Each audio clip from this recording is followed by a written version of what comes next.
जय जय श्री राधे श्याम। आज हम माघ मास के 21वें अध्याय की कथा करेंगे। वेद निधि ने कहा, हे ऋषि, आप कृपा कर इन बालकों को उस धर्म का उपदेश दें जिससे इनकी मुक्ति हो। आप समर्थ हैं और इस कार्य में इनकी सहायता कर सकते हैं। लोमस जी बोले, इन बालकों की मुक्ति का साधन माघ स्नान ही है। ये मेरे साथ माघ स्नान करें, निश्चय ही इनकी मुक्ति होगी। इससे अच्छा दूसरा कोई उपाय नहीं है। पाप फल, श्राप एवं तीर्थ पर किए गए पापों को नष्ट करने की शक्ति माघ स्नान में ही है। तीर्थ पर किया गया माघ स्नान 7 जन्म तक के पापों को नष्ट करता है।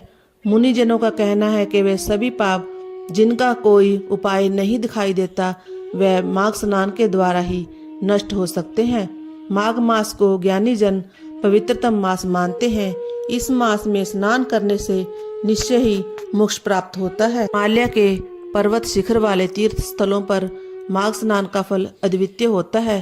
अच्छेद में माघ स्नान स्वर्ग दिलाता है। बद्रीवन में स्नान से मोक्ष होता है।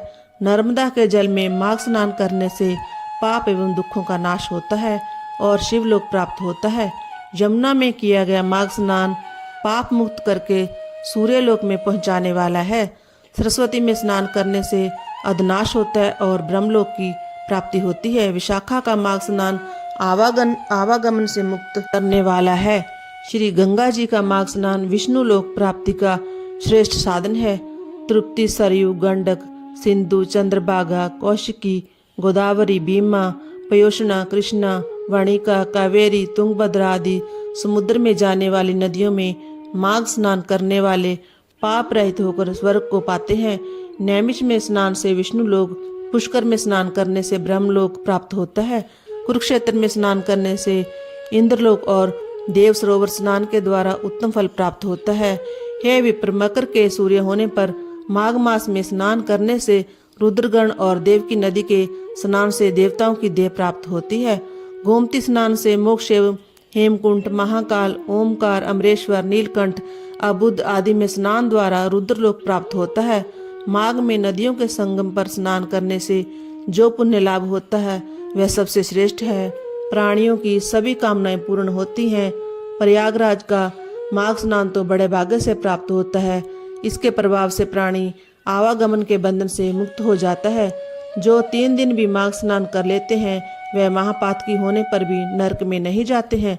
प्रयागराज में माघ स्नान करने वाले सकल सिद्धियों और संपदा को प्राप्त करते हैं। उसके द्वारा राज सूर्य जग से भी अधिक फल प्राप्त होता है। हे विप्र, एक समय अवती नगर में वीरसेन नाम का राजा हुआ। उसने नर्मदा के तट पर राज सूर्य जग किया और 16 अश्वमेध यज्ञ भी किए। उसने बहुत सा सोना और अन्न दान में दिया। उसने सहस्त्रों गायें ब्राह्मणों को दान दी। उसके ही राज्य में समस्त धर्मों से त्यागा भद्र की नाम के एक मूर्ख दुराचार ब्राह्मण था। वह कुलहीन था और खेती करता था।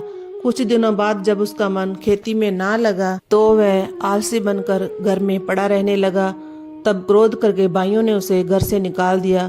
तब वह भूखा प्यासा रहकर इधर उधर घूमने लगा और वह प्रयागराज पहुंच गया और उसने माघ एकादशी त्रिवेणी से 3 दिन स्नान किया। उसके समस्त पाप नष्ट हो गए और उसकी गणना उत्तम ब्राह्मणों में होने लगी। फिर वह घर लौट आया। देवयोग से राजा वीरसेन और भद्रक की मृत्यु एक ही समय हुई। उन दोनों की गति स्वर्ग में मैंने स्वयं देखी है। हे विप्र, राज सूर्य यज्ञ करने वाले को पुनः गर्भ में आना पड़ता है, परंतु त्रिवेणी में माघ स्नान करने वाले मोक्ष प्राप्त करते हैं। वह पवित्र जल सभी पापों को नष्ट करने वाला है।